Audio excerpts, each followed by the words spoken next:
All right, we're going to look at another video here with Charlie Kirk, and we're going to show you why Charlie Kirk was so good at debate and what he did. And what we're going to look at today is this idea that you always ask the person the question back that they have asked you. Why is that important? Because if you don't do that, what ends up happening is you always are on the defense, right? And the person who is always on the defense typically is going to lose the debate. Why?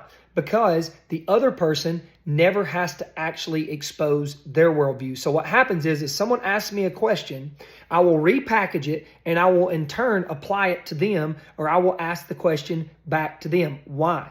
Because now they will have to give an accounting for the question that they are asking. And what you typically find is that they will be exposed because they themselves don't have an answer. Let's say that a racist police officer shoots me, right, and kills me. For you to be a white man and you see that and don't say anything about it,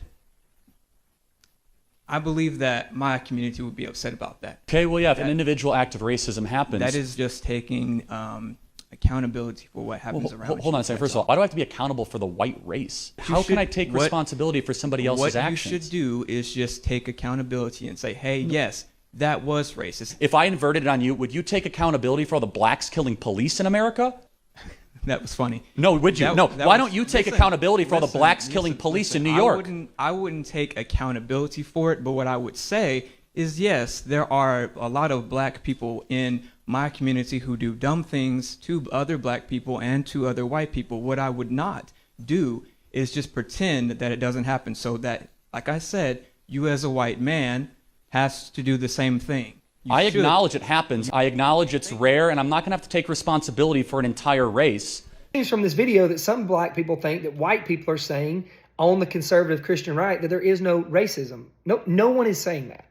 You will never end racism, ever, right? All we're saying is that you must treat racism in an individual case rather than collectively, right? The black community doesn't like when we treat them collectively, meaning that all the black people that are acting a fool on their side, we don't take this gentleman, which looks like he is not, right? Seems to be well put together, talks well, right? And is asking good questions. We're not going to group you in with someone going around living a thug life, and you wouldn't like it if we did, right? And so all Charlie is saying is, I'm not going to be accountable for the white race. I'm not going to make you be accountable for the black race. We are individual people making individual choices. Let's hold each other accountable for what we do in our individual lives. And let's see the world that way. Let's not see the world through a collective lens, because that is a cultural Marxist idea, and that will lead to chaos and destruction.